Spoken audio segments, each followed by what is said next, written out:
नमस्कार। ये खास मुलाकात एक ऐसे नेता के साथ जिसका नाम लेते ही कई चेहरों पर खुशियां आ जाती हैं तो कई चेहरे लाल भी हो जाते हैं। बातचीत महाराष्ट्र नवनिर्माण सेना के अध्यक्ष राज ठाकरे जी से। ठाकरे जी, आपका स्वागत। इस समय जिन्ना है, ठाकरे हैं या गांधी हैं? ठाकरे। आपको सामना में कहा गया है कि आप मराठी वोटों में फूट डालने वाले जिन्ना हैं। त्यांना काय दुसरा धंदा काय, तो कामधंदा काय? एका बाजूला बोलायचं काँग्रेस आमचा शत्रू आणि रोज बरळायचं माझ्यावरतीच। जिस तरीके से उद्धव ठाकरे हमेशा से बाल ठाकरे यानी शिवसेना प्रमुख का नाम लेकर और उनके आपके प्रति प्यार का हवाला देकर आपको कोसते रहते हैं, आप पर इमोशनल अत्याचार हो रहा है? दुसरं नाव कुठे त्यांच्याकडे हो सांगण्यासारखं? बरं का, त्यांचं नाव वापरायचं आणि पुढे जायचं, स्वतःचं नाव वापरता येत नाही। शिवसेना ये दलील देती है कि सत्ता आनी चाहिए शिवसेना और बीजेपी दोनों पार्टियों की इसी समय। क्या ये शिवसेना प्रमुख का सपना टूट नहीं जाएगा अगर आप महाराष्ट्राचं मराठी माणसाचं भलं होणं, बरं का, हे उद्या माझ्या हातून झाल्यावरती पण बाळासाहेब खुश होतीलच ना? आपकी दोनों के बीच में संबंधों में कड़वाहट आई है, उसके बाद भी आपको लगता है? काय कडवटपणा आलाय? कारण मी त्याच्यानंतर हॉस्पिटलला जाऊन भेटून आलो की त्यांना। आपका गट्सी कॉल था वो। प्रश्न असा आहे, तेव्हा ते नाही बोलू शकले असते। दरअसल आप और उद्धव इन दिनों जिस तरीके से बयान दे रहे हो, आप कल उनको कहते बघा, मी जे बोलतोय ते राजकीय आहे। महानगरपालिका तुम्हाला लोकांनी सुपूर्त केल्यानंतर तुम्ही म्हणणार राज्य सरकार काम करू देत नाही, राज्य सरकार हातात दिल्यावर तुम्ही उद्या म्हणणार केंद्र सरकार काम करू देत नाही, केंद्र सरकार हातात दिल्यावर तुम्ही म्हणणार अमेरिका आम्हाला काम करू देत नाही। काम करायचं असेल ना तर ते तुम्हाला कुठेही करता येतं ना। एमएनएस कांग्रेस के साथ भी अगर अच्छा काम कांग्रेस करेगी तो समर्थन देगी? अर्थातच ना। आरोप आप पर जिस तरीके से लगे हैं कि एमएनएस को वोट यानी कांग्रेस को वोट, आप इस प्रचार को तोड़ने के लिए स्ट्रैटेजी क्या लगाएं? डीएम बाळासाहेबांना शिव्या देणारे, बाळासाहेबांना अटक करा म्हणून सांगणारे, त्यांच्यावरती केसेस टाकणाऱ्या छगन भुजबळ एनसीपीच्या नेत्यांना तुम्ही घरी जेवायला बोलवता? माझ्यावरती आज जवळपास देशभरामध्ये 81 केसेस अंगावरती। आज 1 वर्ष झालं, मला कुठच्याही प्रकारची सिक्युरिटी नाही, ती सिक्युरिटी काढली कांग्रेस गव्हर्नमेंटने काढली आणि हे मला म्हणतात की काँग्रेसला मी सपोर्ट करतोय। लेकिन चंद दिनों पहले आप ही के पार्टी के लोग राज्यपाल के पास गए थे सिक्योरिटी, मलाच माहिती नहीं, आपको बिना बताए चले गए वो? हो। तो ये जिस तरीके से बयानबाजी है, चूहा कहा जाता है, बाकी शब्द, इससे कहीं राजनीतिक डिबेट का एक स्तर है? नहीं, याचं कारण मानसिक दृष्ट्या माणूस जेव्हा खच्ची होतो ना त्यावेळेला या सगळ्या गोष्टी सुरू होतात। जिस तरीके से एमएनएस और शिवसेना के बीच का ये संघर्ष, तुम्हाला दुसरे प्रश्न नाहीत का रे? शिवसेना आणि हे सोडून दुसरे प्रश्न नाहीत? तुम्हाला काय आग लावून द्यायची फक्त? नहीं, वो तो भड़की हुई दिखाई। भडकी होती त्यांच्यापाशी। मला दुसरे काही प्रश्न असतील तर आपण इंटरव्ह्यू करून तर बंद करू। इस चुनाव के बाद राज्य में पॉलिटिकल क्या चित्र उभरता दिखाई दे रहा है? कसं आहे, काँग्रेस आणि राष्ट्रवादीने देखील विश्वास गमावलेला आहे आणि शिवसेना आणि भारतीय जनता पक्ष जो विरोधी पक्ष आहे ह्याने विश्वास संपादन करावा असंही काही चित्र निर्माण केलेलं नाही 10 वर्षात, बरं का। जे परप्रांतातनं लोक आले त्यांना 24 तास इथे 20 मिनिटे अनधिकृत झोपड्यांमध्ये। आज ही माझी पहिली वेळ आहे विधानसभा निवडणूक लढवायची आणि लढवून घेताना मोठ्या प्रमाणावरती माझ्या आमदार निवडून आल्यावरती काँग्रेस सरकारवरती ह्यांच्यावर दबाव आणून ही गोष्ट करून घेणं हे मला सगळ्यात महत्त्वाचं वाटतं। कितनी संख्या जरूरी होगी दबाव के लिए? तुम्हाला सरप्राइजेस मिळतील महाराष्ट्रातनं, मुंबईतनं, ठाण्यातनं, पुण्यातनं, नाशकातनं। कौन आपका समर्थन लेगा? क्योंकि आप ही ने कुछ दिनों पहले एमएनएस को पॉलिटिकली अनटचेबल कहा था। त्यांना सत्ता हवी आहे ना आता, ती जर माझ्याशिवाय येत नसेल तर मला स्पर्श करावाच लागेल ना त्यांना। जिन बातों पर आप समर्थन देंगे, क्या उसमें परप्रांतीय या बाहर से आने वाले लोग, इन पर कोई बातचीत होगी? अर्थातच लोंढण्याचा विषय आहेच ना तो। भारत का संविधान किसी को भी कहीं भी आने जाने की, म्हणून अधिकृतरित्या राहायला नाही सांगत ना। आणि हे जर तुम्ही राष्ट्रीय एकात्मतेचे धडे आहेत ना, हे फक्त मराठी माणसाला महाराष्ट्राला देऊ नका।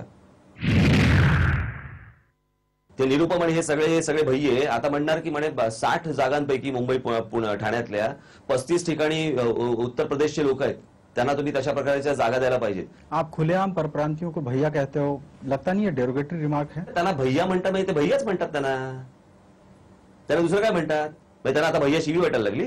मराठी को अगर घाटी कहते तो आप स्वीकार करने के लिए नाही, बघू ना कोण बोलतं ते, बघून तर देत आणि बोलू तर देत। आप हमेशा कहते हैं कि मराठी पे अन्याय होता है, मराठी लोगों पर अन्याय होता है। मराठी लोग खुद एक कदम आगे चलने के लिए तैयार नहीं होते, ये भी दलील है। अरे तू मराठीच ना, असं कधी झालंय का? तुम्हाला जर कळलंच नाही, तुम्हाला जर सांगितलंच नाही, उद्या जर समजा चॅनल्स येत आहेत, उद्योग येत आहेत, त्याच्यामध्ये जर समजा तुम्ही सांगितलंच नाही आणि परस्पर जर समजा तुम्ही बाहेरच्या प्रांतातमधून लोक भरायला लागलात तर त्या मुलाला कसं कळणार? क्या परप्रांतियों की एकजुट है ज्यादा? अर्थातच हे त्यांचं सगळं षडयंत्र आहे, एकजुटीचं म्हणजे सगळं षडयंत्र आहे आणि ह्याच्यातनं हे मतदारसंघ बसवतायत. तो इतनी एकजुट मराठी आदमी क्यों नहीं जुटा पा अहो रहा? आहेच ना मुळे, आणि हेच तर मी बोलतोय ना. रोजगार को लेकर आपकी दलील है कि एड्स नहीं आते यहाँ के स्थानीय अहो अखबारों में. मराठी वर्तमानपत्रात कुठे काय सांगतात ते. ठीक है, यहाँ के अखबारों में अगर ऐड नहीं आते, जिससे रोजगार चाहिए वो एम्प्लॉयमेंट न्यूज खरीद कर पढ़ सकता है. अहो एम्प्लॉयमेंट एक्सचेंज मध्ये 40 लाख मुलांनी अर्ज करून ठेवले, त्यातल्या कोणाला कॉल येतो? माझ्याकडे सगळ्याची काकडेवारी आहे, देऊ का तुम्हाला? तो क्या मराठी आदमी एक कदम उठाकर एम्प्लॉयमेंट, पुढे आहेतच मुलं, पुढे यायला तयारच आहेत. तो फिर ये दलील क्यों आती हे है? याचं कारण काँग्रेस एनसीपी सरकार आणि हे आमचा विरोधी पक्ष. अहो नुसते कायदे करून होत नसतं, त्याची अंमलबजावणी करावी लागते. तो हिमाचल प्रदेशमध्ये त्याची अंमलबजावणी करून घेत आहेत, कर्नाटकात घेत आहेत, आंध्र प्रदेशात घेत आहेत, तामिळनाडूमध्ये घेत आहेत, प्रत्येक गुजरातमध्ये घेत आहेत. शिवसेना बीजेपी का घोषणा पत्र कहता है कि वो इसको लेकर अमल करेंगे, 80% स्थानीय लोगों को नौकरी देंगे. अहो इथे जे आता मुंबई महानगरपालिकेमध्ये जेवढे कंत्राटदार आहेत ना, सगळे अमराठी आहेत. का मराठी कंत्राटदार उभे करताना आले 10 वर्षात? पुणे महानगरपालिकेमध्ये 2 वर्ष तुमच्या हातामध्ये सत्ता आहे, काय गोष्टी केल्या जरा सांगा ना. हा विरोधी पक्ष किंवा सत्ताधारी पक्ष असा नाहीये, ह्यांच्यावरती कोणाचा अंकुशच नाही. क्या वो अंकुश आपका होगा? अर्थातच माझे उमेदवार निवडून, एकदा तुम्ही आमदार हे माझे सगळे निवडून आणल्यानंतर बघा कसा अंकुश ठेवतो ते आणि कशा प्रकारे काम करून दाखवतो ते. चुने हुए आपके पार्षद अगर काम नहीं कर पा रहे तो एमएलए कहां से अहो कर मी पाएगा? परत तेच सांगतो ना, आज माझ्या नगरसेवकांवरती आज तिकडची सत्ता अवलंबून नाहीये. ज्यावेळेला माझ्या आमदारांच्या जीवावरती सत्ता अवलंबून असेल त्यावेळेला बघा ना काय करतो ते. तेवढी ताकद तर तुम्ही माझ्या हातात दिली पाहिजेत ना. आणि जर ती गोष्ट करून दाखवली नाही, परत मतं मागायला येणार नाही. आपसे तो हमने इससे पहले कई बार हिंदी बोलते हुए आपको सुना है, अब आप हिंदी बोलना बंद कर याचं रहे हैं. कारण मला माझी भाषा प्रमोट करायची, मला जे बोलायचे, माझी महाराष्ट्राची राजभाषा जी आहे ती मला बोलायची. लेकिन अचानक से ये परिवर्तन कब आ गया? हाँ, क्योंकि अच्छा, बीएमसी में तो आप हिंदी बोल रहे थे, एक मिनिट, बीएमसी हा चुनाव में. अचानकचा प्रश्न नसतो, कळलं का? या सगळ्या याच्यामध्ये स्वतःचा एकदा पक्ष काढून बघा. हे काय नव्याने फुटलेला कंठ नाहीये मला. नहीं, लेकिन बीएमसी में आपके प्रचार की अपील एक हिंदी में भी है. हो होती त्यावेळेला. हा भाषेचा विरोध नाहीये, हा देश तुटावा हाही माझा प्रयत्न नाहीये. फक्त देशाने आम्हाला समजून घ्यावं याच्यासाठीचा हा प्रयत्न आहे. अगर आपकी सत्ता आती है तो उस सत्ता में भागीदारी क्या सिर्फ मराठियों को मिलेगी? महाराष्ट्रातल्या मराठी तरुणांना पहिलं प्राधान्य, हे निश्चित. बरं का? तो दुसऱ्या राज्यात नाही जाऊ शकत. नहीं, वो क्यों नहीं जा सकता? जाना चाहिए उसने. अरे पण त्याचा हक्काच आहे ते सोडून जायचं विनाकारण. जर माझं राज्य जर प्रगत होत असेल तर त्याने विनाकारण सोडून जायचं. त्यांची राज्य प्रगत होत नाही, त्यांच्या राज्यकर्त्यांना तुम्ही कोणी बोलणार नाही, त्यांना कोणी समजवणार नाही. त्यांची राज्य त्यांनी प्रगत करावी, त्या राज्यांमध्ये त्यांनी मोठ्या इंडस्ट्री आणावी, अनेक गोष्टी त्यांनी कराव्यात. कोण नाही म्हणतंय? मी काही स्वतंत्र महाराष्ट्राची मागणी नाही करत आहे. मी महाराष्ट्राचा अधिकार, महाराष्ट्राचा हक्क फक्त मागतोय, जो मला आहे तो मिळाला पाहिजे. पसंदीदा हीरो के बारे में क्या कहेंगे? क्योंकि आप कई बार अमिताभ के डायलॉग्स इस्तेमाल करते हैं. आवडता हिरो आहेच की अमिताभ बच्चन, त्याच्यामध्ये काय बात आहे का? ऍक्टर म्हणून माझा कधी मोठाच लिजेंड, बरं का, ऍक्टिंग बद्दल माझा कधी विषय होता का? मी माझ्या भाषणामध्ये असं म्हटलं काय की या चित्रपटामध्ये बरं का सो वाईट ऍक्टिंग केली, असं काय म्हटलं का? त्यांच्या ज्या इतर भूमिका होत्या त्याच्याबद्दलचा माझा तो रोख होता. ऍक्टर म्हणून सर्वश्रेष्ठच आहेत ते.